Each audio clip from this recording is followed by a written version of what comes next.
told me something would happen here. I didn't know exactly what. But it's great to finally be here at the Music Box. You know, for years now, my Chicago homies, you know, have been telling me, Joe Bob, you got to do the Music Box. You got to do the Music Box. They get you at the Music Box. And I always said, do you realize that my show is mostly done in deep South cities that love their Confederate monuments? And they're like, nah, come on up, we get you, Joe Bob. And I'm like, you don't understand, this is a pro-redneck show, you know?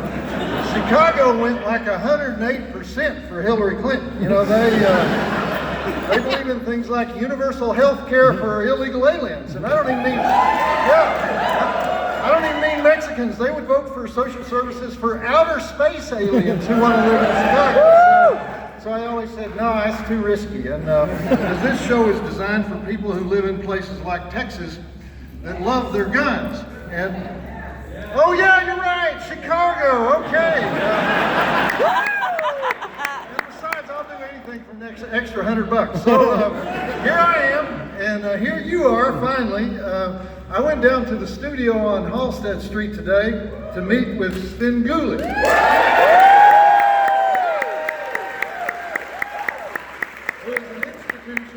In Chicago, and I love Svengoolie because when people say to me, God damn, Joe Bob, how old are you? How long have you been doing this anyway? I say, not as long as Svengoolie.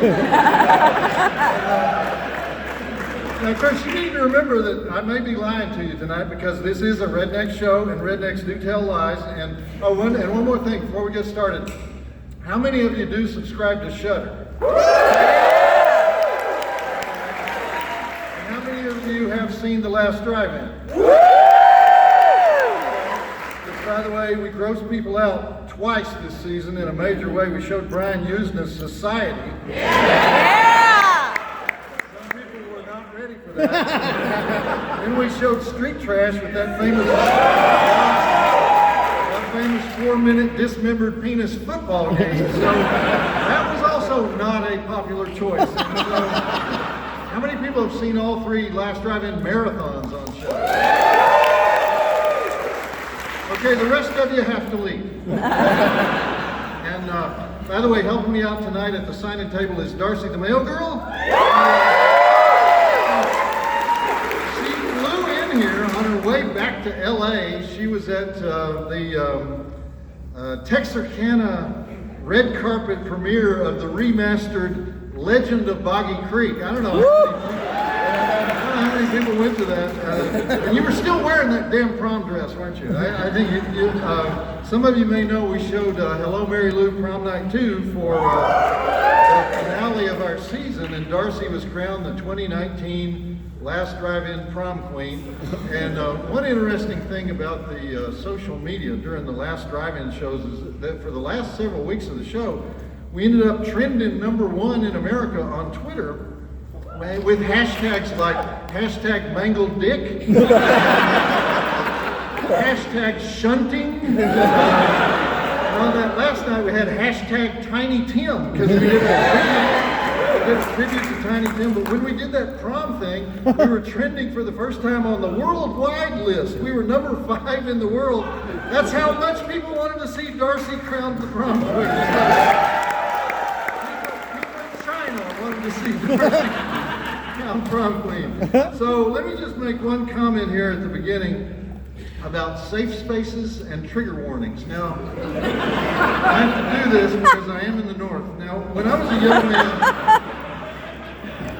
was a young man just starting out in journalism, I would always get in trouble for being a smartass. And when the censor came along to say that I, couldn't say something or write something or broadcast something, he'd always say, "You're going to offend the older people, Joe Bob."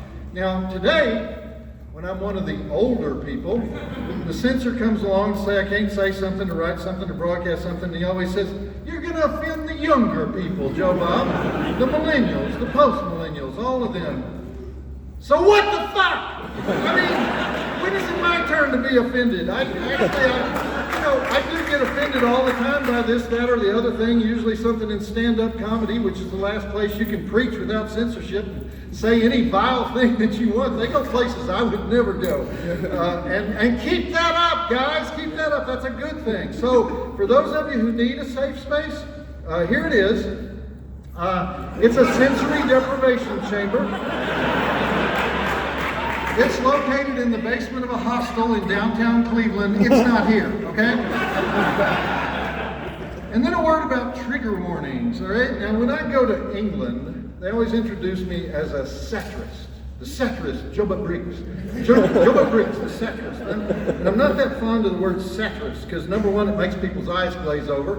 And number two, it reminds people of Jonathan Swift, and everybody hates Jonathan Swift, except for one book. Jonathan Swift did manage to get 4 references to masturbation into the first 3 paragraphs of Gulliver's Travels, and so I guess on that basis alone, he should be acclaimed as one of our great subversive corrupters of children. But in college, they made us read his poetry, so just rip my fingernails out one at a time, okay? Now, would Jonathan Swift put a warning in the introduction to Gulliver's Travels that he's going to make you say masturbate 4 times in 20 seconds when you read this book to your darling little child?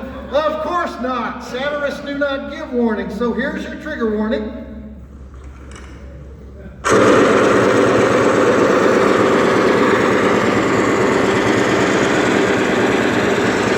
In other words, you never know when I'm going to pull the trigger, and I'm going to pull it many times. Okay, got that? All right, let's go. How many Presbyterians are in this audience? You know, something tells me you didn't expect that to be the starting point. How many